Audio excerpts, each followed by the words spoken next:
ৰাজ্যত ক্ষুদ্ৰ উদ্যোগৰ শ্মশান যাত্ৰা এটা বছৰতেই বন্ধ 1618টাকৈ উদ্যোগ সংস্থাপনহীন 12752 শ্ৰমিক ৰাজ্যসভাত উদ্যোগ মন্ত্ৰালয়ৰ তথ্য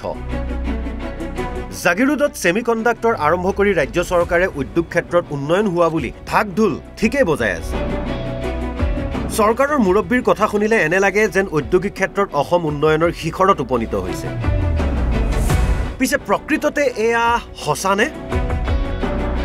যি সময়ত ৰাজ্য চৰকাৰে বৃহৎ উদ্যোগৰ ক্ষেত্ৰত জয়ঢোল বজাই আছে তেনে সময়তে ৰাজ্যৰ উদ্যোগ ক্ষেত্ৰৰ এখন বিপৰীত ছবি পোহৰলৈ আহিছে ৰাজ্যৰ ক্ষুদ্ৰ উদ্যোগৰ শ্মশান যাত্ৰা এই কথা আমি কোৱা নাই ৰাজ্যসভাত কেন্দ্ৰীয় উদ্যোগ মন্ত্ৰালয়ে উদঙাই দিছে ৰাজ্যৰ উদ্যোগ ক্ষেত্ৰৰ ফপুলা স্বৰূপ এটাৰ পিছত আনটো ক্ষুদ্ৰ আৰু মজলীয়া উদ্যোগ বন্ধ হৈ আহিছে সমান্তৰালভাৱে সংস্থাপন হেৰুৱাই আহিছে হাজাৰ হাজাৰ শ্ৰমিকে চাওক এই তথ্য ৰাজ্যত বিগত 5 বছৰত বন্ধ হ'ল 1618টাকৈ ক্ষুদ্ৰ উদ্যোগ সংস্থাপনহীন হ'ল 12752 শ্ৰমিক কেন্দ্ৰীয় চৰকাৰৰ তথ্য অনুসৰি যোৱা এটা বছৰত অৰ্থাৎ 2024-25 বৰ্ষত বন্ধ হোৱা উদ্যোগৰ সংখ্যা 1489টা সংস্থাপনহীন হোৱা শ্ৰমিক 11719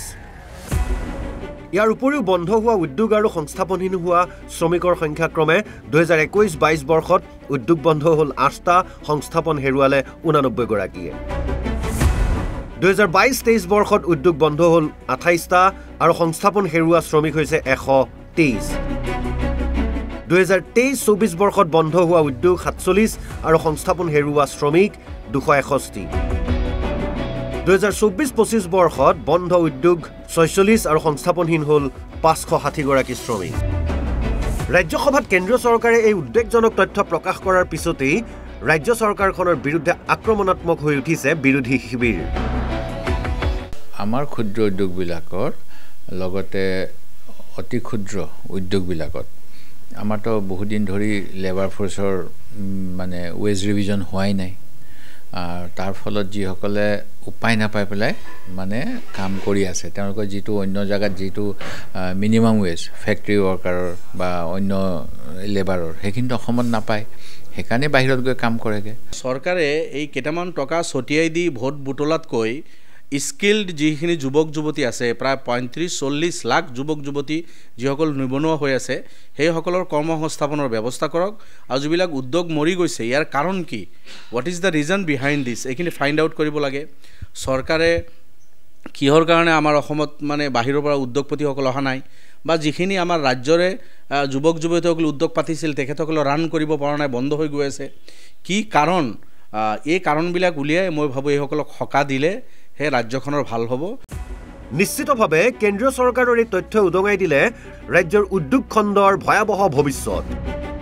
পিছে কেতিয়া এই সমূহ ক্ষুদ্ৰ আৰু মজলীয়া উদ্যোগ জীয়াই তুলিবলৈ পদক্ষেপ ল'ব ৰাজ্য চৰকাৰে কি ক'ব এতিয়া উদ্যোগ মন্ত্ৰী বিমল বৰাই বৃহৎ উদ্যোগৰ সপোন দেখুৱাই থাকিব নে ক্ষুদ্ৰ আৰু মজলীয়া উদ্যোগসমূহ জীয়াই ৰাখিব সেয়া জানিব মুখ্যমন্ত্ৰী হিমন্ত বিশ্ব শৰ্মা আৰু উদ্যোগ মন্ত্ৰী বিমল বৰাইহে গুৱাহাটীৰ পৰা হিৰকজ্যোতি ডেকাৰ সহযোগত ৰমেন কলিতাৰ ৰিপৰ্ট অসম লাইভ 24